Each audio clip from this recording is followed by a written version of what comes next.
Ladies and gentlemen, welcome to the Third Half Podcast.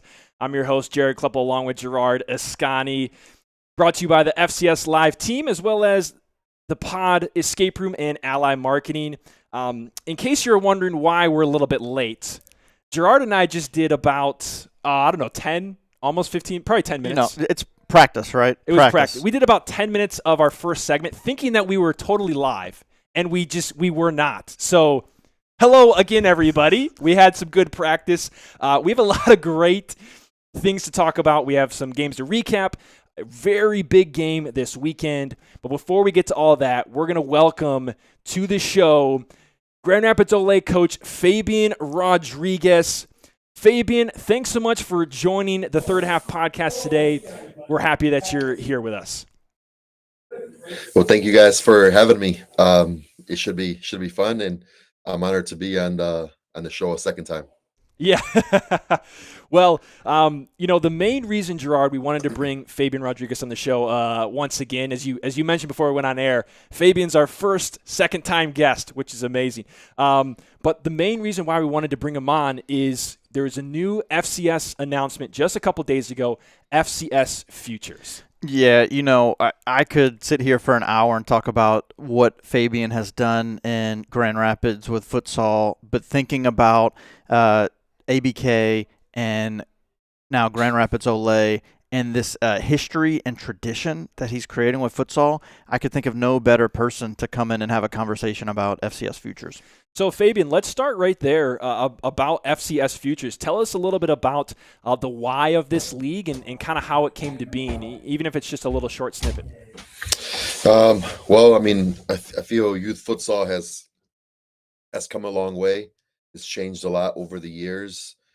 And with conversations with Jeremy, talking about, I feel like a lot of the people who are part of the FCS, they have a vision of being able to see futsal as a standalone sport, and what are the necessary changes and the push that needs to be made to get to that point where people are looking at futsal as its own sport. And this FCS Futures, I feel like, creates a solution for a lot of the obstacles that we've had, and I mean that we continue to have today. So I'm really excited about the FCS Futures. Yeah, so you mentioned some of the obstacles that you guys have faced today. One of the key things that I've been thinking about since this announcement is what is, for those that don't know, and honestly, as involved as I am in the the futsal FCS world, I don't know a ton about youth league. Gerard knows a little bit more because you have kids in the youth league, right? I've got 2 whole tournaments under my belt. 2 whole tournaments his belt, so he's got some experience there. But I'm curious, Fabian, if you can talk a little bit about what has youth futsal been like up to this point, and then that can lead into, those challenges that are there and how FCS Futures plans to attack those challenges. Well, when I first started doing futsal, as far as participating in competition, is understanding a little bit about who was offering leagues, who's offering tournaments, and really there was nothing much out there when I first started using futsal. So we actually created our own in-house league where we split up our teams, our soccer teams at that time, into smaller rosters, and they played each other. And that kind of gained interest from the community. A few soccer clubs, a few soccer teams kind of jumped on board, supported the idea of a futsal league. Then next thing you knew, we had small divisions of 3-4 teams in some age groups, mostly boys, and it kind of grew into what it is now. But one of the biggest, I guess, obstacles that comes with the growth of futsal has been the size of the courts. So one of the things that the FCS Future is trying to solve is trying to create an atmosphere, an environment for the youth that we see for FCS men's division. We're playing on full-size courts with stop clock, with more of a FIFA version of futsal versus playing in a local league with in-house rules and not giving the youth an opportunity to really play the game the way that we see it on, every weekend within the FCS. And I think that really ties into what you were just saying with my experience. So, 2 tournaments that I got to go to, and I walked away from both of those. One was in Grand Rapids, one was in Grand Haven. I walk away from both of those tournaments just thinking, no wonder why none of these parents, why none of these kids want to play futsal past this. No wonder nobody knows about the FCS or like what's going on with futsal outside of some of these types of tournaments, because it wasn't an attractive sport. It wasn't something that I would have wanted to watch more of, right? When you think about why is that, Fabian? Like why do, like me, a new fan to futsal, new to the sport, come watch these games with FCS and am truly blown away with the energy, the excitement, the passion. But then I go to these tournaments and it's just like, I really don't even want to be a part of this. There are clubs, I'm sure, in every city and every state that are trying to play a good brand of futsal. Mm-hmm. They're keeping possession. They're working on specific futsal techniques and teaching players, what they're seeing at the professional level, or what they're seeing at the U15 through U18 level, with players and teams that have been playing a little bit longer. But then you get a lot of teams that are showing up and want to compete and want to win, and it almost turns into long balls and just throwing the ball long every time the goalkeeper Mm-hmm. gets the ball. It turns into a really sloppy physical game. And if you get a new family that's walking into a futsal facility, a sports facility, and that's what you take away from futsal, is this Mm-hmm. sloppy physical game where the ball's going long every time the keeper gets the ball. I just don't feel like enough people are walking away with a better image of what futsal can really be. And having small courts, slippery surfaces, you know, just turns it even to a more sloppy game.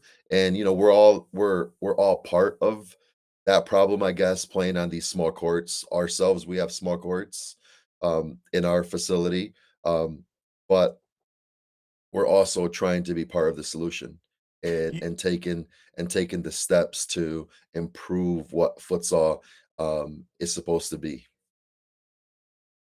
One of the things you had mentioned that I really didn't even think about was the type of surface of the court. Could you explain a little bit about um, how that matters and what type of surface you would prefer, like would be better or optimal for futsal? Um, there's the wooden floor. There's the sport court, or flooring that's similar to sport court, that multi-sport Mm-hmm. plastic flooring, which I think is probably ideal for futsal.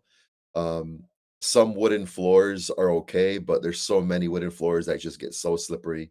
And then you add a certain type of material, uh, a different type of futsal ball with a certain type of material, combine it with wooden floors, and it just becomes a nightmare to play on. So slippery that you can't even use the sole of your foot. Um, Wow. but there's other surfaces like what you guys have in Lansing at the arena, which is awesome as well. Um, but there's not many courts out there with that type of surface.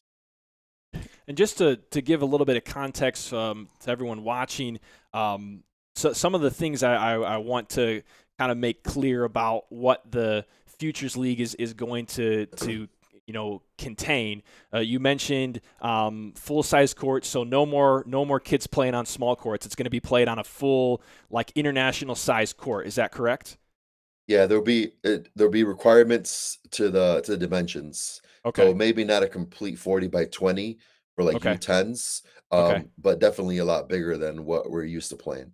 Gotcha. Okay, so there's going to be regulations for court size, going to be much bigger. Definitely, I know I've heard that there's been some players in Grand Rapids, Lansing, in kind of the futsal scene that have had like opportunity to go overseas and play Mm-hmm. and train, and so we want their experience to be like similar, right? That's a big piece of the court size, right? So that in the event of players getting opportunities in other areas, they're playing on a court that's internationally regulated.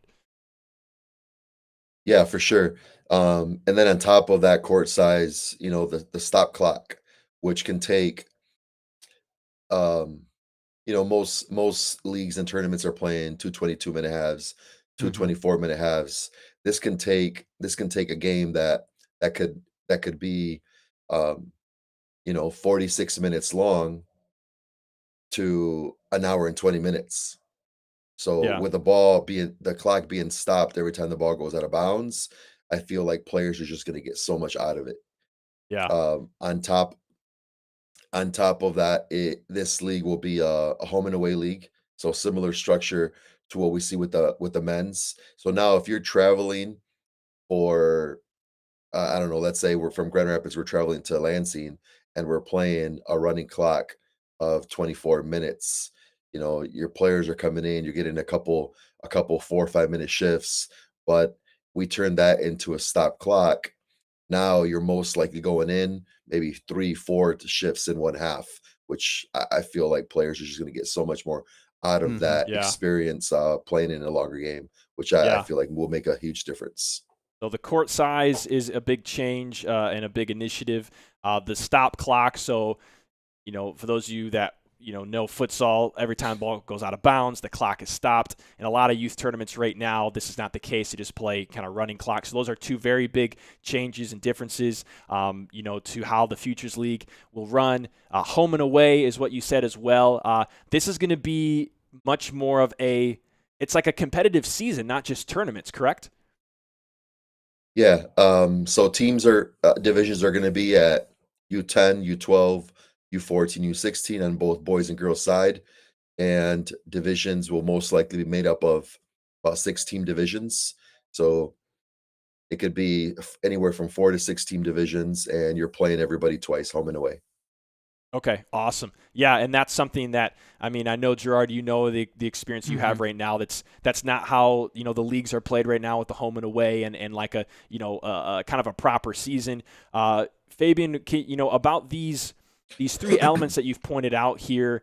Can you tell me what you feel like their importance are in the your drive and everyone that's involved in the FCS and futsal in the area, the drive to help create futsal as an independent sport. How important do you feel like these steps are?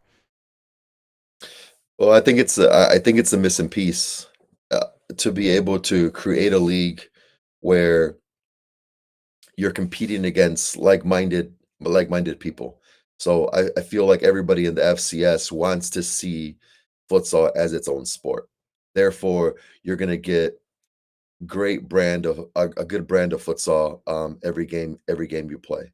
And it may take some time and take a few years to get to a point where all academies or futsal clubs that are part of this um, get into a similar level as far as competition. But I think we're taking the steps forward to create something and create a new pathway, create a bridge between youth futsal and FCS men, FCS women in the future, and give players an opportunity to look forward and give them another option outside of soccer, or leaving the sport of futsal at 13, 14 years old, because there's nothing more for them beyond their U18, U19 year in youth futsal. You talked about the uh, like a pathway and like this connection between youth futsal and playing at a high level, the FCS men's and women's teams. It seems like the FCS Futures, one of the main goals is to provide that connection between, say, Ole men's team and your youth. Is that spot on? For sure, for Tell sure. us a little bit more about that. Yeah. Personally, with our club, we get a lot of youth kids coming out to watch our men's games, and right now I feel like with a lot of our youth players that are coming to our home games and have traveled to some away games, it's gotten to a point where players are very familiar by name for every player on our roster. They're familiar with players on other rosters, and they're the culture is changing. They're growing a love for the sport, a love for our men's teams, and they one day want to play for our men's team. Some of our girls teams, as soon as we announced this women's division for the FCS next year, uh, as soon as that happened, I got text messages from some of our youth players saying, "Oh, we can't wait. We want to play for the women's team one day." So I think there's a big interest. I think people love the sport. I mean, there's so many stories of new players that come into our club. They experience futsal for a year, and and that the season is ready to end, and they say, "You know what? I wish futsal was year round. I love futsal more than I do soccer." And I'm sure every futsal coach out there has many players who probably hear the same message from their youth players. Fabian, one of the reasons I was most excited to have you on the show specifically for this topic was for this entire season. Every time we talk about Olay games, we talk about really the impact that you've had in developing talent, and you did that before we even had the FCS Futures. So I would love to know, like, what is it that you think really made you successful? Like, what was the key to success for you in developing that talent? Because a lot of the things we're talking about that we want to accomplish with FCS Futures, you've already accomplished not only with ABK, but also with Olay of developing this talent internally. Because you have so many players, like Gio Garcia was the first player you signed. And when you think about you created this legacy not only with your own club and your players, but now with coaches in Grand Rapids, right? So, like, what is it that has made you successful? Um, I've always loved the idea of developing players and developing coaches. So when I first started coaching, I came across this VHS tape. That might be something that many probably don't even know what that means. What is that? What's a Before DVDs, we had VHS tapes. So I came across this coaching video of Ajax from the Netherlands, and it was this two part video.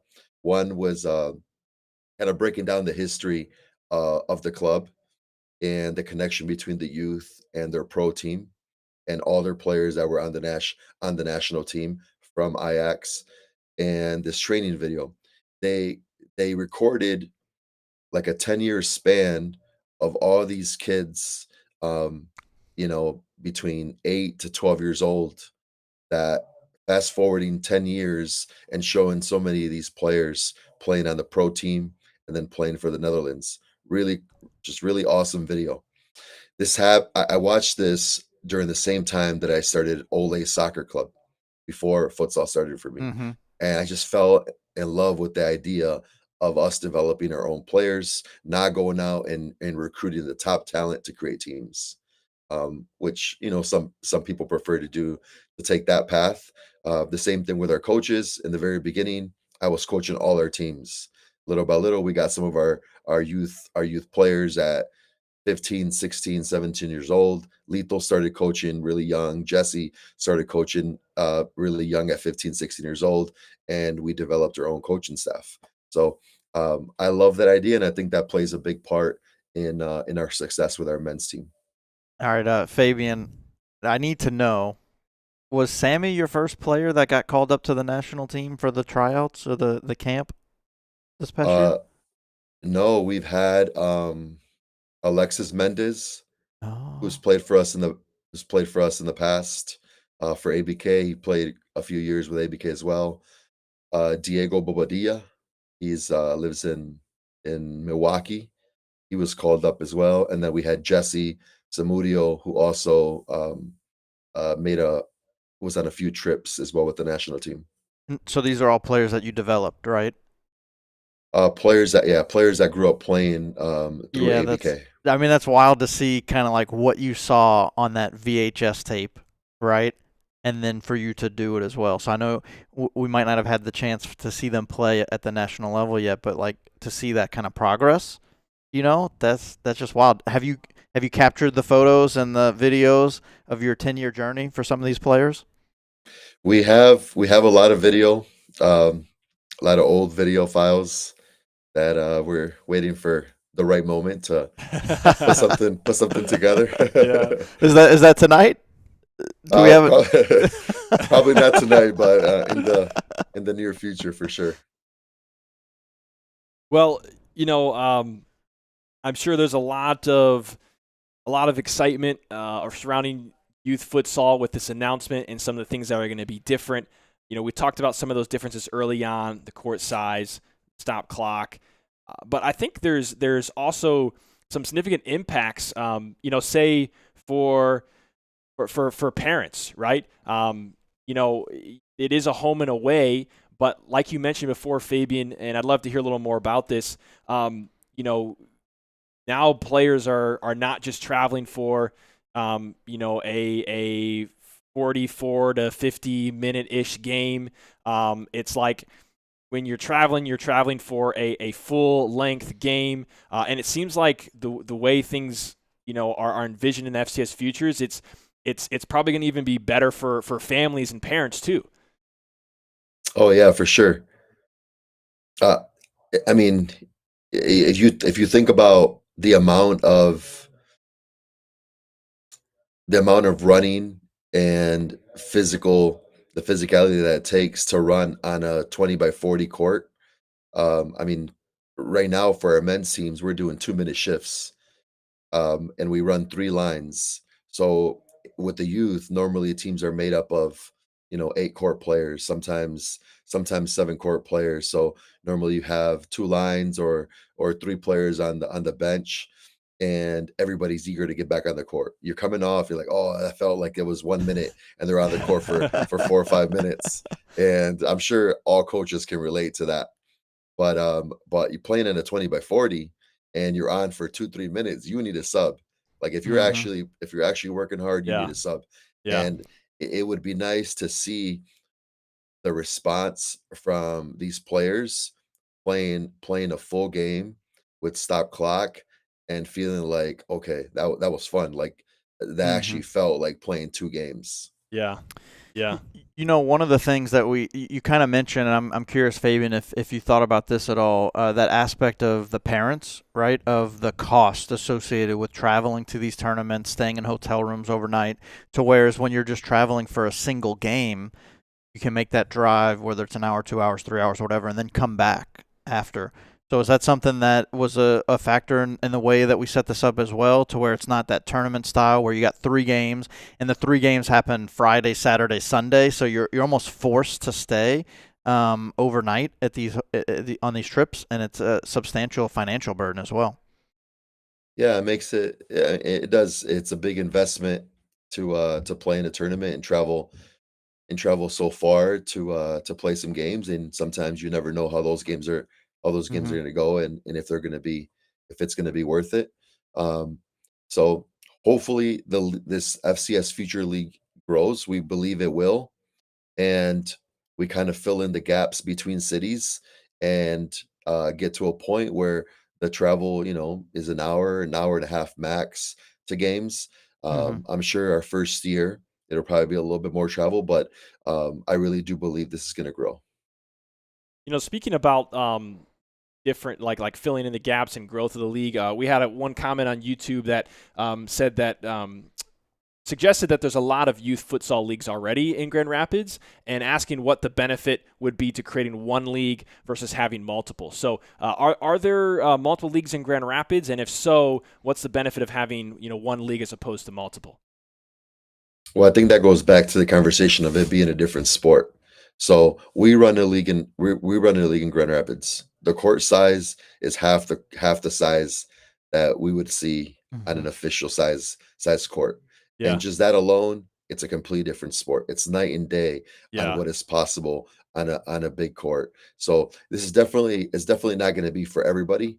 I mean, we're not looking to to grow a league that's made up of 100 teams. Mm-hmm. It's going to be more about quality, about pushing futsal as its own sport. It's only going to be every 2 age groups.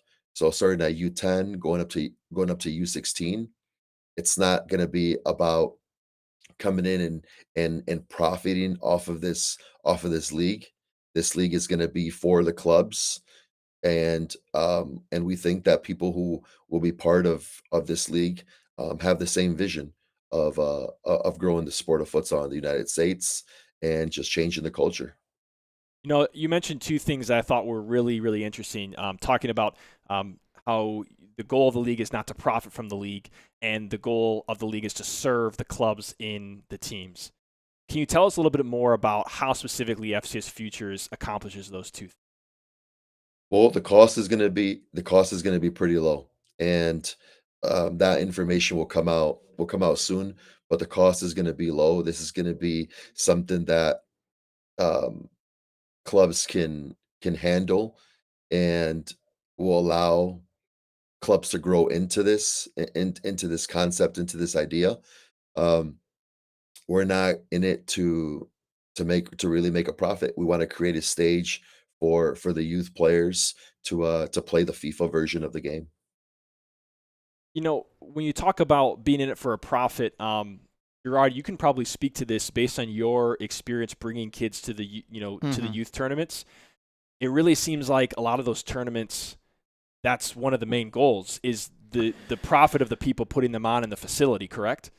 Yeah, I mean, so both the tournaments we went to, you had to pay to get in. It's $10 per person, and if you bring your whole family with you, all of a sudden now it's $30 just to go watch your kids play. Which I know that there can be a cost and it can be balanced, but But even just like you already pay. how many kids you're packing in? Yeah, right? Like I feel like it's like you're, and maybe you can speak to this too, Fabian. It's like they're sacrificing quality of play and opportunity to play the game of futsal for more players and more teams, all at once. Is that like a fair assessment?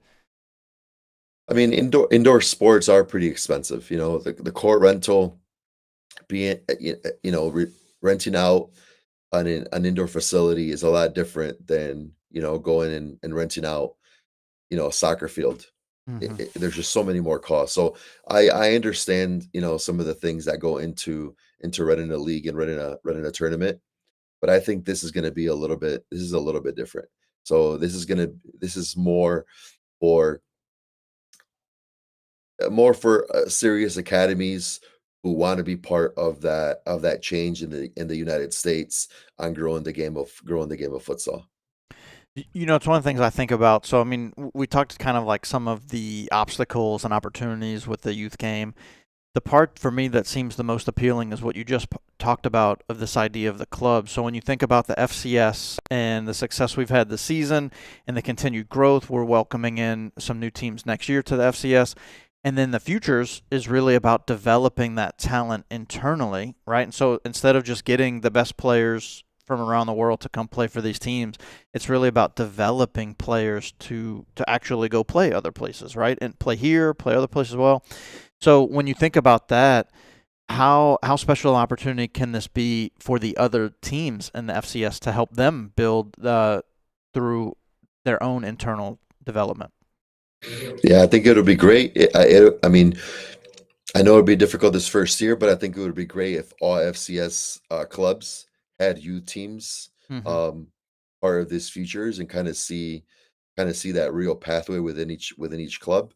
Um, but there's also going to be an opportunity for independent clubs, newer clubs to take advantage of this opportunity. Um, but I mean, when I think of soccer, the growth, professional soccer, and the reason why many kids are out there playing is, they're watching Messi growing up, they're watching Ronaldo growing up, and it's a big motivation for them to one day reach a pro level or reach a college level and be like their idols growing up. And I believe that one day we can create that for futsal. Is kids are going to see their club team in the FCS men's or women's division, and will be a big motivational piece to be part of this FCS futures and one day jump on one of these teams. Just as you're talking about this and even talking about welcoming academies into the FCS future that aren't currently a part of the FCS, the first thing that comes to mind is my background in soccer and specifically with the English system. The way that they have their whole football system set up is basically anybody can start a club, and you can start at like the lowest level of like Sunday league football, right? And then you can work your way up. And there's stories of teams that have worked their way up. The pyramid system is what they call it in soccer in England. And when you think about that English pyramid structure of these local clubs turning into these massive giants over time, and they did that, they developed internally. That same pathway could potentially be created with the Futures, with some academies that aren't even in FCS, right? Yeah, I mean, I agree. There's a lot of youth clubs in Michigan that maybe are not ready or don't have a men's and women's, but Mm-hmm. if they grow that youth side and one day their U10s are now U18s and they're ready to make that jump into adult futsal, I think that would be great. I think that would be great to see. So I know we're here to talk about futures, right? But as you're talking, Fabian, the ideas always just keep coming to my head. And for a lot of our fans, they might not know what you specifically did with Olay of creating that club and then creating ABK as well.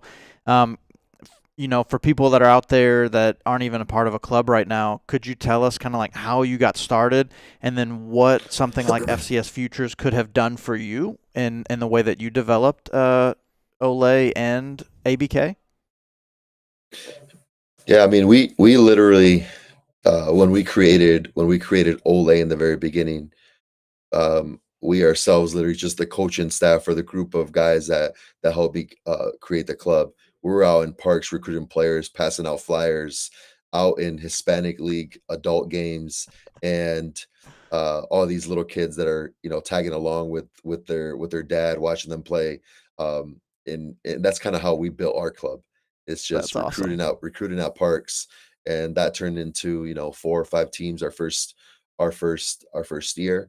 But Wow. what actually was very difficult for our club was to introduce futsal because the majority of our players were made up of kids of parents who grew up playing soccer. And Mhm. in the very beginning, the majority of our players were from the Hispanic community. So when you're trying to introduce futsal to a community that just grew up playing soccer and had no idea Yeah. of futsal, it was very difficult to sell going and play on a Mhm. hard surface versus playing in one of those indoor facilities in Grand Rapids. Yep. But at the same time, once they gave that an opportunity, gave that a chance, and they saw their kid at the end of the fall season do nothing but futsal for an entire winter, go back out in the spring season and see the rapid rate of improvement throughout the winter without touching a soccer ball, then that was it. Mhm. Then they themselves, the parents of these kids who grew up playing soccer, were our biggest supporters, and it just kind of took off from there. And now with the creation of the FCS Futures, it's like the draw is a step further now, right? Because it's not just soccer development. It's, hey, here is a pathway to play in the FCS. Right, right. And um, I guess one of the steps that we took in creating a futsal league was adding a championship at the end of the season, Mm, or keeping track of points, and we award a winner at the end of the season. We had to create something that was going to motivate players to play futsal over playing indoor soccer, Mhm. yeah. Mhm. taking them away from the boarded indoor soccer fields and bringing them to the futsal. We had to create something. But if we would have had something like the FCS at that time, and you're playing for something, you're playing in a home and away, and creating something very similar to what they do at the pro level, I'm sure it would have definitely helped us grow a lot faster, where players and families felt like they're playing an actual sport and you're playing for something. Mhm. That's amazing. Well, we got time for just a couple more questions. If you have any questions you want to ask Coach Fabian, put them in the chat. We'll see if we can get to those. Fabian, we won't keep you much longer. One of the questions that I had, when we talk about still, it's something that you said that really sticks out to me. That the one of the goals of FCS Futures is to serve the clubs that are putting these teams in. Clubs like Olay that have teams in the FCS. Can you tell me a little bit more about um, how the FCS Futures is serving these clubs and empowering clubs like Olay in, the vision and goal that you have. A big one that sticks out to me immediately when I think about just clubs nationwide is there's a really high number of players playing from U8 up until that U13, U14 when kids make the jump to playing 11v11 outdoors when they move from that 9v9 to 11v11. Many clubs have a huge drop off after that. And a big question that families are asking themselves is why continue to play futsal after that 11-11 age group because there's nothing else for you after that. And I think that the FCS could be the solution to that is you're giving clubs a league that you can continue to participate even at that middle school, high school age. And now we're creating a bridge from FCS Futures to the men's and women's division, which some kids are gonna turn 14, 15 years old and maybe we'll leave futsal and focus on soccer. But for those that really fall in love with the game and want to Yeah. keep playing futsal, but there's no options, we will Yeah. be now creating that opportunity for them. Now we have the option. Yeah. Can I just say one thing real quick? Of course. Yeah. So I just think it's so interesting when you talk about, and in relation to soccer, it's like the goal is not to compete like against soccer. It's just to create the opportunity for futsal, right? Like that's what you just said. It's like there may be players that still want to use it as a development tool and they still want to go and play outdoor. And it's not like, competing with. It's just, hey, now there is an opportunity, right? hmm Awesome. It's one of the things. So you talk about the players and the players wanting to play futsal. That's really important to the sustained growth and the continued development of these opportunities. But one of the things we got Viri's talking about in the chat about the passionate fan base of Olay. The fans play a vital role in the development of any sport. What is it specifically about the supporters at Olay that you think could be really helpful to other teams and other clubs to help grow support for the fan base of futsal? Man, I just feel like people just needs to go out and watch a game. A game that's not on the half of a basketball court, right? Right. There's just so much action. I hear it from parents all the time. Going to watch a futsal game with that high intensity versus going out to watch a soccer game, it's a completely different experience. I mean, you're engaged the entire game. It's a lot of fun, and I just feel like if people just give it an opportunity to go on and watch one of these FCS games, I'm sure we'll have people coming back for a second and third game. So I don't want to press the issue too far, but one of the things But that you're gonna anyways. I'm gonna anyway. So me and Jared were talking about like topics, and one of the topics I wanted to talk about was like, what is the differentiator between somebody that's just like a standout player and somebody that's truly a superstar? And when you think about what you just said, Fabian, and about the excitement of the game, obviously there's something you're doing with the players and the development in the club. And I think about somebody like Sammy Esquivel that is truly like not just a standout player in the league, but he's somebody that transcends that ability to take the fans and take the audience and the crowd with him to push the team even further. And so you see that so many times, him drawing off the excitement of the crowd. And so I think about that, like, how much of a factor do your players, right, and everything that you've done actually work in tandem of creating something so attractive that you get people that are not just the parents of the players wanting to come and watch Olay play? I hope this answers that question and goes into something which I find really interesting. I had a conversation with a couple of our coaches about this topic, a similar topic, this season. So something interesting that happens in futsal is when a youth player plays a game at 9 or 10 years old, and let's say the stands are packed just with parents alone, family members. When you play a futsal game, you feel like you're inside this cage that all eyes are on you because everybody is so close to you Mm-hmm. versus playing soccer you play, even if it's 9v9 or 11v11, you're so far away from everybody, you kind of Mm-hmm. hide in within your teammates and you don't feel that same type of pressure.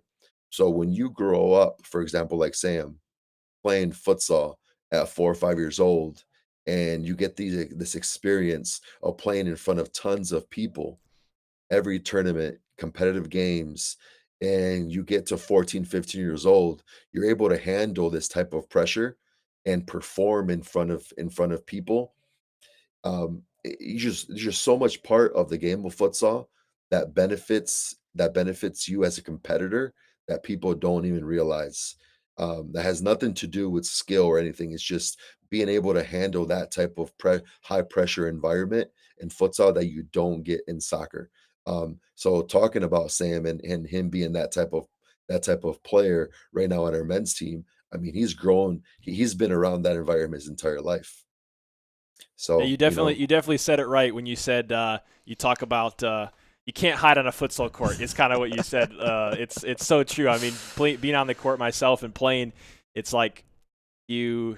It's incredible just for the developing of even just as a person to operate under pressure because you're always under pressure. You can't hide. If you have flaws, they're exposed. In soccer, you can hide them, right? It's like there's more flexibility, but in futsal, it's like when you get to a higher level, it's like you cannot hide. This is the truth. Well, we just got a couple more questions, and then Fabian, we'll let you just kind of have your last word and anything you'd like to share. One question from the chat is, it seems like the structure that's being formed with Futures is like important to the future of futsal. What do you think the next important building block is to build a solid foundation of futsal in the future? Man, I feel like we've talked about this topic so many times, including with the men's league, is the court size. Yeah. But I want to come back to this because I want to make sure that people who are watching this can really understand what this would be like if we create an example for soccer. Okay. Imagine going to a super high level event in soccer. 11v11 team is traveling to a high level event, and you show up and you have to play on a 9v9 field um, with 11v11. Imagine the response from soccer coaches, Mm-hmm. parents, and players being Yeah. able to play a quality game on a 9v9 field. This is the current state right now Mm-hmm. of futsal in the United States. There needs to be a change in the court dimensions. We need to be able to see a different version of futsal being played in order for people to really fall in love with the sport. Wow. I think that's a great analogy. I'd just go one step further and say like 9v9 might be too big. Yeah. But that's You're right. such a great analogy, Yeah. because Yeah. my son not too long ago was on 9v9 and made that jump to 11v11, and so I could kind of feel that huge difference Yeah. from the field. So that really is a great analogy to kind of put that in perspective. And it would almost be fun to see what would happen and what the reaction would be to do that. Could we set that up? At least as maybe just like a human interest piece to just see how people reacted, and then compare, and then we'll use that. The next time Aquinas men's team outdoor plays in the fall, we're gonna be like, here, play in this one. And I mean, we could even just set it up to where they just we make everybody think they're going to do it, and then, once everybody's responses come out, we see the truth of the reactions, then we can give them the regular 11v11 feel. Well, funny. Fabian, we really appreciate your time, and we're so grateful for you to come on and talk about FCS Futures, your vision for it, and what it's going to provide, and let people know, hey, this is what we're trying to do with FCS Futures. I just want to give the final moments that you have here on the show, just as like an open invitation to you to kind of share whatever it is that you would like about FCS Futures to kind of sign off here. Well, we're super excited to share more details. There's a lot more about FCS Futures that will be public very soon, but we're trying to reach, a radius of maybe 2.5 hours from the Lansing City Arena. There's going to be opportunities for clubs out there who maybe don't have access to a 20 by 40 court yet. with a few different sites in Michigan that could host games until there's growth and teams are ready to take a bigger step. But you look out for a big announcement on more details on the league. There'll be an opportunity for independent clubs, for FCS youth clubs to join. And yeah, I'm super excited about it. Well, thanks again, Fabian. We really appreciate your time, and not only this time, but the last time you were on the show, you got on here twice. Congratulations, and just 7 episodes now? Found your way on it two different times. Well, we appreciate you, and thank you so much for joining us. Thanks for having me. You betcha. Wow, that was super fun to kind of pick Fabian's brain a little bit. Gerard, before we go to our commercial break and talk about recap games and preview games for the FCS, which is coming up very soon, some crazy games this past weekend and some really exciting action upcoming, so don't go anywhere.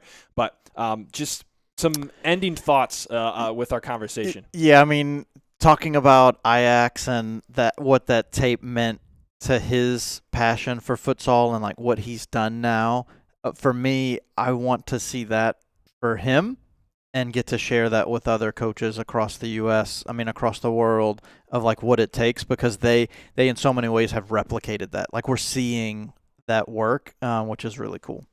It's really cool indeed. Lots of really cool stuff with this new announcement, FCS Futures. We are going to shift gears and talk a little bit about what happened in the FCS this most recent week and what's to come right on the other side of the commercial break. So we're going to send you to our sponsors. Don't go anywhere.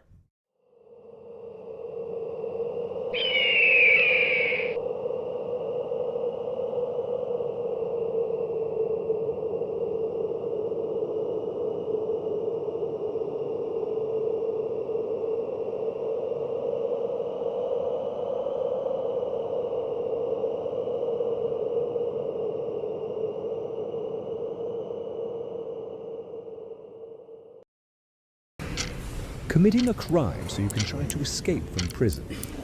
Bad idea. Going to the pod escape room to play an escape game with your friends. Great idea. Test your skill as an astronaut in outer space. Find Santa in Save Christmas. Or take a vacation to an abandoned island. Just don't get stuck there. The Pod Escape Room. Learn more at thepodlansing.com.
Ladies and gentlemen, welcome back to the Third Half podcast by the FCS Live team, sponsored by the Pod Escape Room and Ally Marketing. I'm your host, Jared Klepp, along with Gerard Escani. If you missed our chat with Fabian Rodriguez of Olay about the new FCS Futures League that got announced, make sure you go back and check that out. He had some wonderful things to say. Really exciting time for the world of futsal, Gerard. Yeah, really exciting. I mean, if you think about what he's done in Grand Rapids, and I know there's other programs out there similar, if we're able to replicate some of that success and what we got going on in Lansing City, I mean, wow. Like, it's, it's exciting for what's to come. We've had the chat talk a little bit about it, too, with the difference of experience when you go to some of these tournaments. If we can recreate what we've done in FCS for the youth, that's going to be amazing. Yeah, quick recap. One of the key highlights is it's going to be a home and away schedule. It's going to be full-length games with stopped clock, and there's going to be minimum court size requirements, 3 of the big elements to the FCS Futures. So learn more about it by checking out that interview we had with Fabian. But for now, let's talk about the games that just happened this past week. First of all, we had one that, out of all the games that happened this past weekend, probably the least exciting one. It ended up 9-0, a victory for Olay when they hosted Midwest. Least exciting if you were looking for a competitive game. Most exciting if you were looking for some creativity, because Fabian got creative. He switched lines up. He flew the keeper a lot, which we don't see all the time from Olay. And so, we talked about Sammy Esquivel. He walked away with 2 goals and 3 assists. So, they had some standout performers, and it was fun to watch Olay get really creative. Fabian talked about they play 3 lines. Well, they were swapping lines all over the place. It was fun to watch, to see them try some new things. And on the Midwest side, they dropped it by 9 in that game. They looked a little bit better, after their long break since December 1st. In your opinion, do you feel like, we continue to see some of those glimmers? Well, I'll put a little asterisk against the game for Midwest and Grand Rapids. I found out some interesting details that some of their key players actually couldn't get a ride to Grand Rapids. Basically, they have some college kids that Uber wouldn't pick them up at their college campus, and so they got stranded. So they thought they were going to be able to get an Uber or a Lyft there, but because something was going on with the college campus, no, they weren't able to get a ride. So it makes you wonder what the difference is. One of those players was Zach Landers, and he was one of the players we talked about had a really big impact in their last match when you were like, oh, look, this is a different team, and he wasn't there. He was there on Sunday, though, if we want to talk about that game next. Yes, he was there on Sunday. Let's go into that one right now. Midwest FC hosting Jinga. Midwest FC, they go ahead in this one. You see right here, not just one, but 2 goals as the ref obstructs that one just on the not a lot of space for the camera. But quickly, Jinga come back the other way and make the deficit in half after a kick from Rumasek takes a deflection, and then Satoru Matsushima with a nice left-footed strike, finding the back of the net, draws even. And then before the half was over, it was Wes Rasdorf beating Aiden Hancha in goal. He came in for Josh Poshmus. He was unavailable for Midwest. Played very well, but was unable to stop that one. Half number 2 begins. Midwest almost draws even within the first 5 minutes of the game. And then this is where things went south for them. Kosuke Tamisawa, the punt goal. He runs up the court to celebrate with his fans that made the long drive from Cincinnati, and all Aiden Hanchett can do is look at his own goal in disbelief. Not too much long later, Midwest defense makes a bad mistake and passes it right in front of the goal, and that was really the thing that sealed it. A couple more goals that dribbled in the last couple minutes of the game, and this one ended up 7-2 Jinga after Midwest came out to a 2-0 lead to start the game off. That 2-0 lead, it was the first time we've seen Midwest have a 2-0 lead on the year. And, the way they were playing that first half, and even when they were down by a few goals, it seemed like, hey, and we talked about it before, it was like this seemed like this was their one shot. It did, and it felt like it was their one shot during the game. So I actually had the opportunity to be at that game. It was a great atmosphere. We had all of those Jinga fans there. It really felt like a Jinga home game. And the thing that really stood out for me was Aiden Hanchett. He has a completely different play style than Josh Posthuma, and so Posthuma is more of a shot stopper, whereas a shot stopper. Whereas Aiden, he was aggressive. It was really interesting because they weren't like flying the keeper, but because of the court size, right? It's not as long as a normal court. Once he gets out of the penalty area with the ball, I mean, he's able to put a shot on goal. I think he had like 26 shots. And so it's this really wild moment to see a goalie be the leading shot taker on a team when they weren't even flying the keeper. And so it was a really, really interesting dynamic. And on the opposite side of the equation, we saw our best offensive performance from Kosuke Tamisawa. He had 1 goal on that drop kick you saw, but he also had 2 assists. And so that's not something that we've seen all year. We've seen a lot of goalies either fly and become more aggressive, or like Miguel Cervantes get involved in the attack. Michael Forbes taking lots of shots on goal. But what we haven't seen all season in the FCS is a goal from a goalkeeper, and we have not seen a multi-assist game from a goalkeeper yet this season. So we've had a couple opportunities where a goalie got a single assist, but Tamisawa coming away with 2 assists and a goal. He was a star of the game. You talked about the victory moment. Really outstanding performance offensively from him. That really was the moment that things changed in the game. You know, Midwest was up 2-0. Jinga come back with 3 unanswered, and then you saw right before the goal of Tamisawa, Midwest almost put another one away. It was a good shot, very close range, and Tamisawa was able to make the save, and it was literally the next play. Off the corner, Tamisawa kicks it in, and that was, the start of the end for Midwest. Yeah, up until that moment, it felt like that was a game Midwest could win, but from that moment on, it was all Jenga. Particularly, within, I think it was like a minute of game time later, they had that mishap in the back where they just passed it right to a Jenga player in front of goal, and it's like just very deflating. And both of those goals, we saw Tamisawa run up the court and celebrate with the Jenga fans. And they celebrated as well that second goal to give them the 3-goal lead. Actually, in the chat, we have Jake is saying, does that count as an away win for Jenga because of the way that they traveled? It kind of felt like a Jenga atmosphere. It did in a lot of ways. So they had a lot of fans. They didn't come from Cincinnati. They were actually in Novi. So there's this community of supporters that transcends Cincinnati, which is wild when you think about it. So I'm not sure, but I think that's the traveling crowd that came with them to Lansing City as well. A lot of those supporters from Novi, which is just outside of Detroit. And so you think their club is starting to attract attention outside of Ohio. We already know they had the connection to Japan and to some of the leagues there, but now to get supporters in Michigan when they already have other clubs in Detroit, that's pretty interesting. I will say there's one fun fact, if you didn't know this already, our youngest goal scorer ever in FCS happened on Sunday as well, Nathan Hahn. He's only 13, and so that was a really exciting moment for him. That was the first goal of the match, I think, as well. Yeah, and what's cool is his dad was actually there filming, so he got that on film, and that was like a really special moment. Talking about all of the things we did with FCS Futures and having Fabian on here.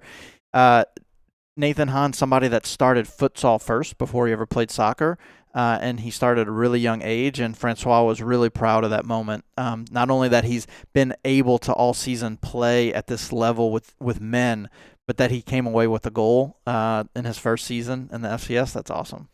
And before we move on to the next match, I do want to just highlight goalkeeper for Midwest in that one, Aiden Hanchett. We haven't seen him all season. He is a former Lansing City Academy, and he did have some time on the men's team. I don't know if he played in any matches. I remember training with him in some training sessions. But he, I thought he played great. I thought he had a lot of good saves. There were a couple that, at the end that I think, one took a deflection. I think there maybe were a couple that were probably, his fault.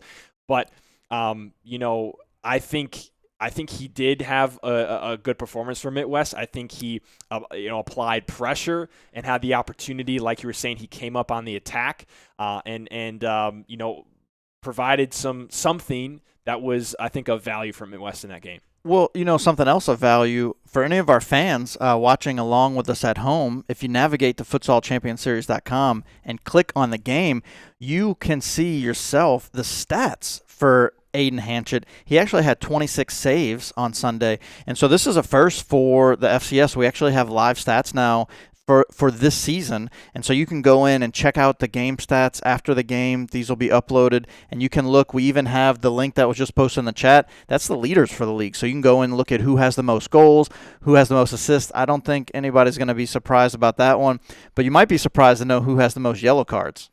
Well, you're going to have to click that link to find out. Gerard has done a lot of great work, as well as your wife, Jennifer. You guys have put a lot of effort into tracking those stats.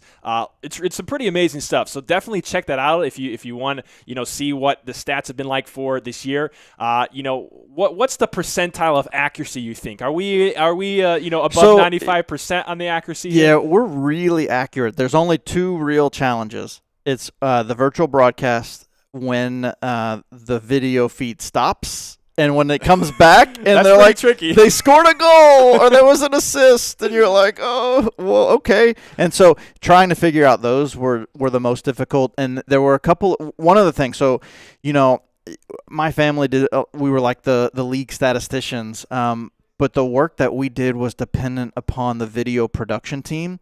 And I can't thank the team enough for all of the work they did. So if you go back and look at some of the original streams this season and then look at some of the more recent streams and to see the work, it's really impressive to see where the league has come, because this is the first season FCS is broadcasting games. So in the first year, to see exponential development. And we just talked about FCS Futures and developing players. Well, we looked at our production team and the development of the production experience. That was really cool to see, because going back and indexing the games or taking stats for the games, there were a lot of technical challenges with the video, but those were almost always the early games, right? And then as the season got on, it became a lot easier. Well, that's absolutely amazing, and definitely check out the stats link there that we posted in the chat. You can see all different kinds of awesome information. But we got one more game to recap, and we better get going here, because we got to talk about the games to come too. This has been a long one, but hey, that's amazing. We just get to talk about futsal in the FCS. It's awesome. But we got one other game, and Gerard, this one. Oh, this is exciting. So I also had the chance to be there as well. And this game started with a bang. And when I say a bang, I'm not lying, because it was a concussion. It was a vicious slide tackle. No yellow card given, no caution, just some words exchanged. But Cole Russell, he hit his head on the wall at Football Sala. And Jennifer, my wife, and I were concerned about possible concussion. He ends up sitting out.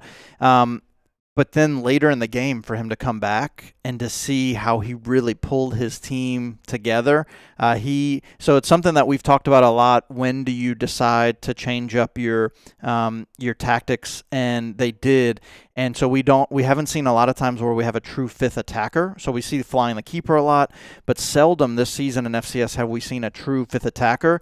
And my introduction to this tactic from Gio Garcia, with Cole Russell being the fifth attacker, was mind-blowing. Like, that is what a fifth attacker should look like. Him and Jose Vicario did a fantastic job communicating of when to sub, because that's another really important aspect of having that fifth attacker is, Cole Russell could go back and play goalie, but he's not going to be as good as Jose Vicario. And so to see how they were almost like dancing on the court of figuring out when to sub and when not to sub was really fantastic. And then, of course, every time you see Imperial play, if Davide DePoce is there, you're going to see an impressive performance from him, and he was lights out as well. So let's take a look at this one. Detroit Imperial hosting Midwest United. Detroit started off early, and in the beginning of the game, it was back and forth. Teams were trading goals. We saw one from Detroit already. There's our second one. And then here's in the second half, Midwest drawing even. And then I believe this is the part where Imperial started to pull away. Goal number 3, goal number 4. And then they get into goal number 5, up by 3. Davide DePoce showing off the emblem. But Midwest wasn't going to go away yet with 12 minutes to go in the game. Fikret Hasovic comes up with one there. But then Imperial comes back the other way. It's 6-3, 3-goal lead. Imperial again trying to pile it on. An insane shot from Costa Wells there to put on goal number 7. So now Midwest, they're facing a 4-goal deficit, and Isaiah Meyer puts one to the top shelf of his own. And that's 7-4. 9 minutes to go. There's Cole Russell, who you were talking about. He got goal number 5, pulls him within 2, but then with about 5 minutes left, Davide DePoce with his 3rd goal of the match extends that lead. But here it is, the 5th attacker, Cole Russell, coming in, getting the first goal of the last little bit of the game, 8-6. Here it is again, 6th foul. Vikrat Hasovic goes to the ground. Cole Russell slams it in to the left in the top corner. See that one again. It's 8-7. Minute and a half to go. Again, Midwest have flown their keeper. They're risking it all. And here is Isaiah Meyer catching Michael Forbes onto the far post. Tie ball game with 90 seconds left. Now take a look at this. DePoce gets a little bump. He goes to the ground. They're still kind of jostling for it. Nothing crazy there, but DePoce's upset. He thinks he should have got called a foul, and he gets a yellow card for that. Immediately the next play, there's only 10 seconds left. Just a silly foul committed by DePoce, and it's going to result in another 6-foul penalty. Cole Russell steps back up to take it, to win the game for Midwest. And what happens? He blasts it off to space. Cole Russell, not like how he normally is, blows that one far over the goal, and Midwest United, their comeback stops just a little bit short of victory, but they do tie it 8-8. Well, look, the game was so exciting, I forgot we even had a highlight to show. I was so excited to talk about the game. For you to yeah, I was just ready to go into it. Because, look, one of the things we didn't even talk about yet, if you're happy that we have stats now, Emerson Mena in the first half had a 92% save percentage. So Wow. 92% of the shots that were taken, he was saving them. And that was really the difference in the game from the first half to the second half. I know that we do look at when they took that 8-3 lead and we got a change in tactics with Cole Russell coming on as a 5th attacker. That put a lot more pressure on Michael Forbes. You know, when you always have that free 5th attacker, that's going to be really challenging to stop them. And on that last play of the game, that Isaiah Meyer, well, not the last play of the game, but the last goal of the game that Isaiah Meyer scored, you can see how having Cole Russell as that 5th attacker really opened up the court because now they have to account for somebody that's so good on the ball in a way that a lot of times a goalie's not. Yeah, and that caused, you saw they had to bring a defender up on Cole Russell, and then his ball went up and it basically eventually made it so that Forbes had to come out. Exactly. And Meyer was able to beat him on the far Yeah, post, and so that's a moment post. where like you're like, well, Cole Russell didn't really impact that play, but understanding how the flow of the game works, him specifically being on that ball caused the defense to respond and react in a different fashion than if you would have had Cervantes out there or I mean, really any other goalkeeper, like even the goalkeepers that fly a lot. Like, we had somebody like Frankie Mendoza who was flying a lot this last weekend. He's not going to be as dangerous of an attacker as Cole Russell. And there's a reason why. Cole Russell's one of the best players in the league. And on the inverse, Cole Russell's not going to be as good in the net. Of course. They are playing, this is the first time this year we've really seen a team really go all in on 5th attacker. Sub out keeper. Yep. Put on, the jersey, put on the bib, and go try to get goals back and win a game. And this is probably the best part. If you're not already madly in love with futsal, this is where it really stands out. This game, there was no significance in those moments for Midwest. They're not playing for the playoffs. When they're down 8-3 and Gio Garcia switches tactics completely to win the game, very aggressively and decisively, because they switched to a 5th attacker early, right? That's something Jake and I always have debate about, like when do you switch tactics?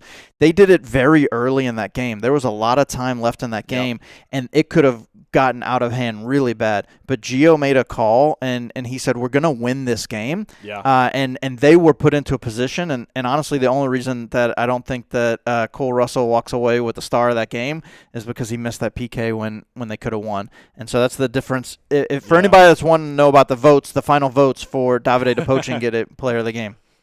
Well, I know it's unfortunate. I know Cole Russell being the player that he is, I know that he wishes he had that one back. You could see it in the first one he had. It was a great strike. Very uncharacteristic of him just to send that one as high as he did, with only a few seconds to go. So Midwest United almost coming out with a victory, come from behind after it was very close early on. Imperial pulling away. They almost, with the fifth attacker juice, if you had to say, they almost made the comeback and got the W. So sitting in that arena when they take Vicario out and Cole Russell comes in with that orange penny, like you could feel the excitement in there. And so in the way that Midwest fans did not come out at all for the game against Jenga, that was not the case for Detroit Imperial. So the Detroit Imperial is as much energy and excitement as they have on their court. Their fans are really like reciprocatory in that adventure, right? They are giving a lot of emotion, very much in a similar way to Olay. Just Olay has a nicer venue to play in as far as like space for the fans to sit and stuff. So it even condenses things more. So it's almost like you can feel that energy and excitement more. It kind of gives that analogy that Fabian was talking about earlier, right? Where like this really small court and the fans are right there on top of you. And so there was a lot of energy and excitement. So when Cole came on, like that was a moment, like you could feel things changing in that arena.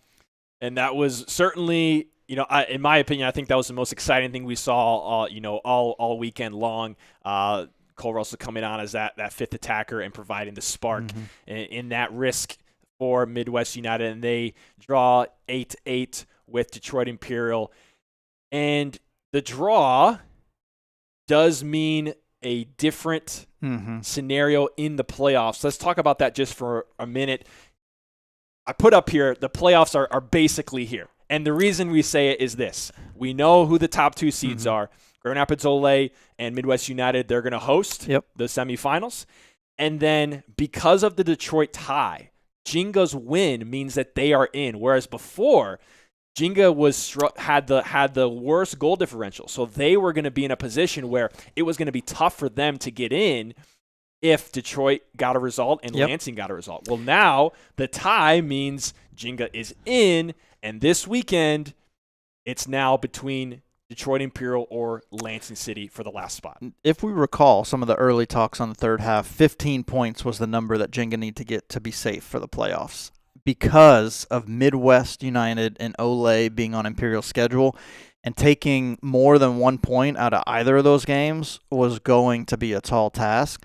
When you think about this game and the importance of what it means to Lansing City, Olay's going to show up and play.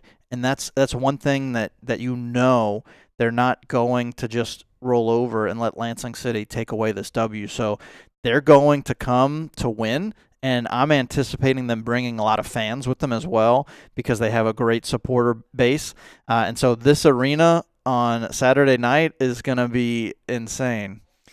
We're going to talk a little bit more about that game in just a moment. But first, we're going to do a quick break to our sponsors, and then we have the preview for this upcoming week in FCS action, so don't go anywhere.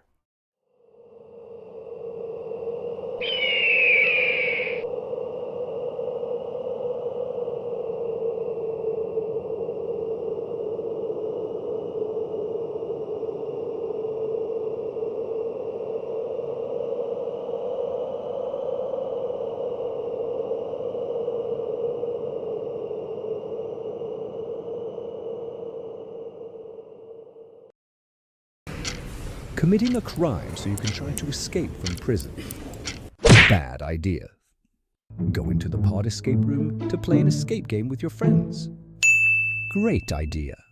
Test your skill as an astronaut in outer space. Find Santa in Save Christmas. Or take a vacation to an abandoned island. Just don't get stuck there.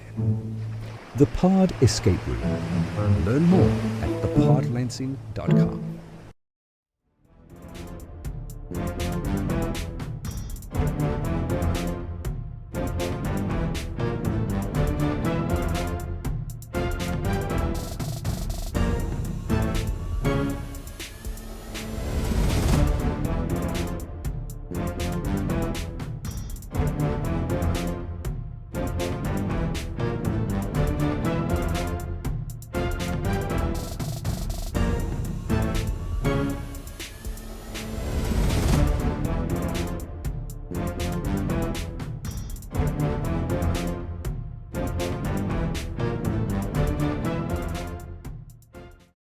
Ladies and gentlemen, welcome back to the Third Half podcast by the FCS Live team, presented by the Pod Escape Room and Ally Marketing. I'm Jared Kleppel along with Gerard Ascani. I almost said Jared Ascani and Gerard Kleppel, I think. That would be fun. That would be interesting. Jared Kleppel, Gerard Ascani. We have one final segment to bring you guys tonight before we sign off and send everyone to bed. What are you doing? Why are you still listening to us? But thank you also. We should maybe be in bed by now. Who knows? If you didn't know, we did like 15 minutes of a segment at the beginning, and we didn't realize we didn't hit the live button, so we've gotten a little bit of practice at some of this. But anyways, the game's coming up this weekend. Very exciting. Saturday, 2 other games, probably not quite as exciting. Yeah, I mean, in so many ways, it's going to play out very similar to how it did last weekend. So Friday night, not much to get excited about. That's what we have right here. It's really, kind of the when you watch this game, think about what Olay is doing on the court and see how they're experimenting with new things, switching up lines, being creative, because that's more of what we're going to see from them. Sunday, I would anticipate Midwest coming out a little bit with a little bit more fire in the early game, being really exciting with Midwest before Midwest pulls away, similar to how Jenga did. And then the game on Saturday, much like the Detroit Imperial and Midwest United game, is going to be fireworks. I'm expecting a lot of excitement from this game. Look, if you haven't already pulled up the leaderboard in FCS, go check it out. You're going to see Lansing City and Olay players all over it. And it's not a surprise, right? It's not a surprise to see those players. So somebody that, we talk a lot about the goals and assists, and we even talked about some of the goalies, but Frankie Mendoza, he swaps out with Andres Montez a lot. They basically play one half each. And those are 2 keepers with some really great statistical results this year. And when you look at, Frankie Mendoza has the best save percentage in the league, it's like, wow, that's not something that I would have necessarily thought just by watching the games, right? And Emerson Mena is a close second. Now, I would have thought that. We talked about Emerson Mena probably being the best goalkeeper, really hands down. But to see Frankie Mendoza with a higher save percentage, it's like, okay. Now, we know Jeremy Kleppel is going to take 30 shots. Right? Is his save percentage going to come away looking better or worse after the half that he plays against Lansing City? And are they going to try to get aggressive and attack with their goalie at all to kind of switch things up? Because one of the things that we've seen consistently from Lansing City, no matter what, is they score goals. They're out there to score goals. The only team that they didn't score a significant amount of goals against all season, Olay. And Jenga. Well, Jenga, okay, right. You're right. Yeah, okay. So, look, the two I wasn't games, sure which one you were going to say. Yeah, no, they did score 2 against Jenga. But the last time Lansing City and Olay met, it was in Grand Rapids. Olay won that one 4-3. There was 2 goals that Lansing gave up that were, they were just mistakes. One of them, it was on a corner, and it was like 2 players of Lansing were just like talking, like they just were trying to figure something out and didn't realize the ball was being played and they got scored on. Another one just came from like one goalie to the other and it just took a deflection and just, Conrad Gonzalez didn't quite grab it right and it just goes into the back of the net. That's the closest any team has played Olay at home court. I put on here game of the year ? What do you think? Is this the game of the year? It has to be. There's no question about it because playoffs will be determined by this game. So there's one team that's playing in the game that their fate will be determined, but there's another that's going to be watching at home, listening to everything that we say, hanging on every moment in that game because whether or not Lansing City takes points away determines whether or not Imperial gets to continue to play this season. Just a reminder, Detroit Imperial with that tie. Now what Lansing City must do is a win or a tie in this match against Olay does put them through. Yep. A loss means that Jenga and Detroit are through. It's a little different scenario if Lansing City were to tie. They become the 4 seed, and they actually will have to play Olay one more time in the semifinal. But if they win, they'll be the 3 seed, and they will be at Midwest United, and Jenga will visit Grand Rapids Olay. So game of the year, probably. For Lansing City, the playoffs have already started. This is a playoff game. It is. Yeah, if they do not take points, then they're done. Their season is over. And that's certainly the outcome that Detroit Imperial is hoping for, that no points go to Lansing City and they make it through on 13 points.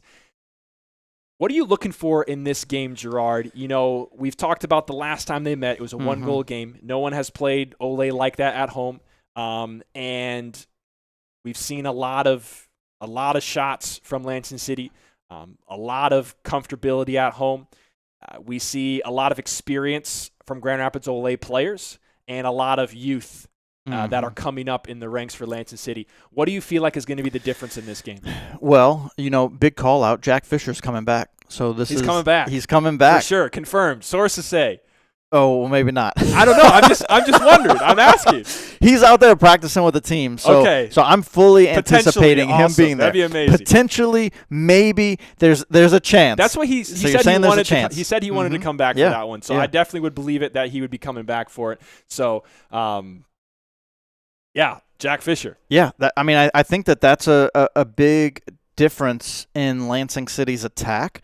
And so when you add someone with his technical skills and his creativity, he's a really difficult player to replace on their main line, their first line. They lose a lot of creativity when you pull him out of the game, because a lot of times what ends up happening is somebody like Elijah Vu would step into that place, and that's not he's not more of the creator the way that Jack is, right? And so it's like, okay, so I'm anticipating seeing Jack come into that line, maybe Elijah dropping to a different line, or maybe even David Saltzman dropping to another line too, so you get some more creativity, because the other factor that I think is going to be really excellent to watch and to consider for Lansing City to be successful is how is Jack Fisher going to be able to take advantage of that Kleppel effect? Because we know what's going to happen with Jeremy.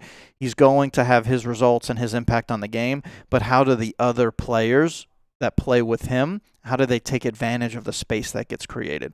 Because time and time again, what we see is that teams are not going to allow Jeremy to beat them, which is exactly what Jenga did to be successful, right? They shut down the middle of the court. They withstood the just ridiculous barrage of Jeremy into goal with his 25-plus shots, and you have players like Roger Straz just sacrificing their body to block everything. And when you do that, it opens up the rest of the court, and how do players find space? And people like Jack Fisher, Drew Barney, Elijah Vu playing with him are able to find that space and do some really great work. So, and then what that does is when you got a solid line like that, now you got a line like, hopefully we see Luciano Cernuda back this weekend as well, because he's another standout performer. So they had a little friendly scrimmage just the other night, and he put in 5 goals, and it's like, wow, I can't wait to see him play against Ole, because what Ole does the best in the league is they play team defense better than anybody else in the league. And so when you match that defensive structure with these offensive firepower from Lansing City, it's going to be exciting to watch. It certainly will be exciting to watch. Grand Rapids Ole traveling to Lansing this weekend, this Saturday at 7 p.m. kickoff. It's not going to be a game that you want to miss. Question from me. Grand Rapids Ole comes into this game very different than Lansing City. They have the first seed locked up. They are unbeaten. They will have a game on Friday against Midwest, but we don't expect anything but, a win from them in that one. So they're going to, they don't, what do you do if you're Coach Fabian, right? Like, you want to win the games, but is there some sense of taking the foot off the gas because your season's not on the line? There is not a chance that happens with Ole. There's no chance. And I know that that's a bold claim to make, and we just talked to Fabian. He's been around the sport a long time. They don't just play for those results in the future. Like, they play for the results now, right? So they're going to come in here, and this game will have significance to them, even if it doesn't impact the playoff scenario for them. But it will impact the scenarios, because if they win, then they actually will have Jenga travel to them. Or I'm sorry, if they win, they will play Imperial. Yeah, if they win, and they play Imperial. And last time Imperial came to the homeschool building in Grand Rapids, it didn't turn out so well for Imperial. No. That was one of the most lopsided victories that Imperial had against the top teams this year. Yeah. Right. And so when you think about that in so many ways, that game for Imperial was a caricature of who they are. And so if they want to play anybody in the playoffs, I think that would be the team that they would want to play.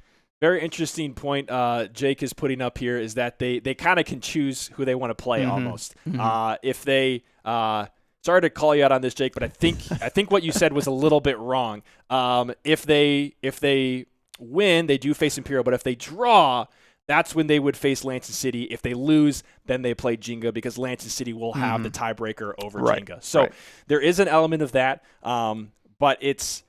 I mean, I would totally agree with you. I don't think they're going to let off the gas in any measure. Yeah. I mean, the only way I can see it is if there's a potential for like health for a player is at risk or something, like maybe they'd be like, okay, it's not worth it for this game. But I don't think they're going to rest players, right? No. I think, any time you have Grand Rapids Ole clashing with Lansing City, and this is the first time they're doing it in the FCS, first time they're doing it here. Yeah, like here in the FCS, absolutely, that's a game Grand Rapids Ole wants to come win.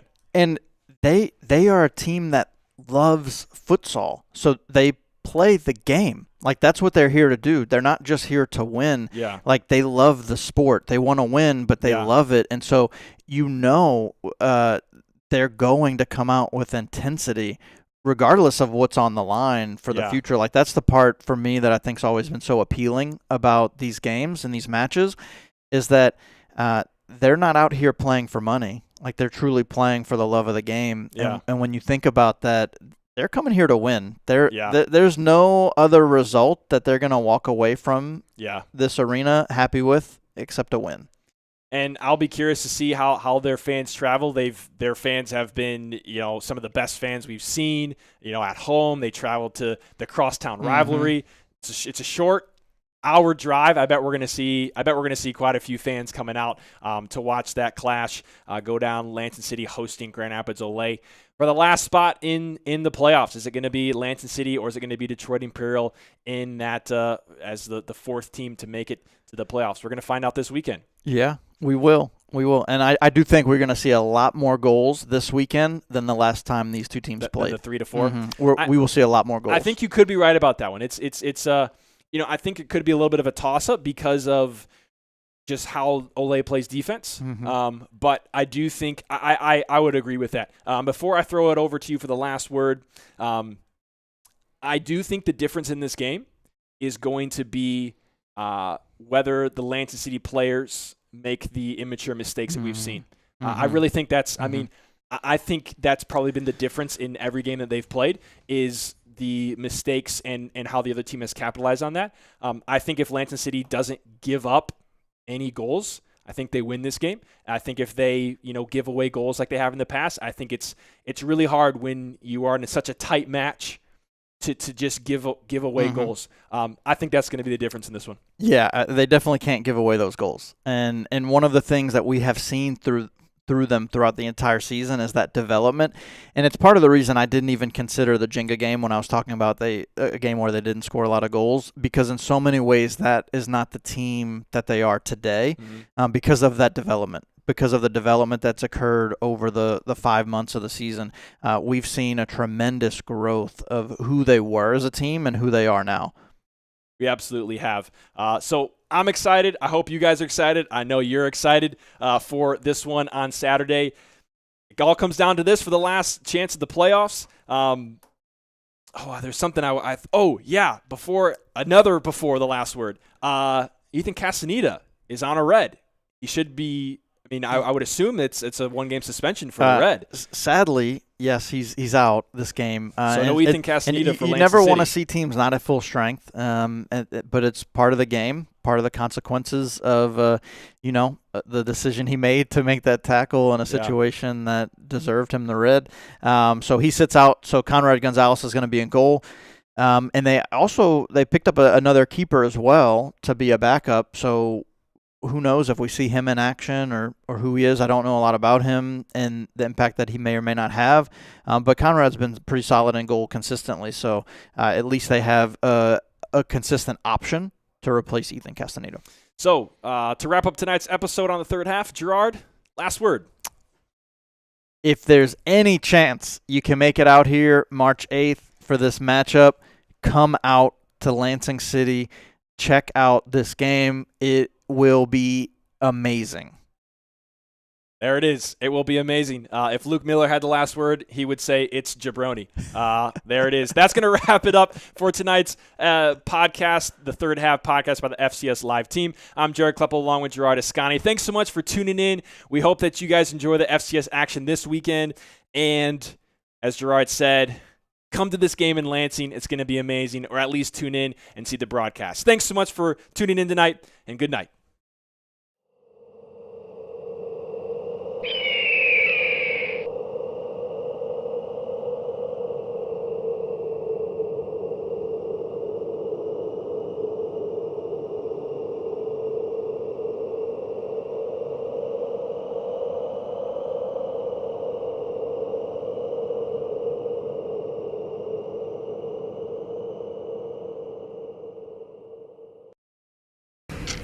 Committing a crime so you can try to escape from prison.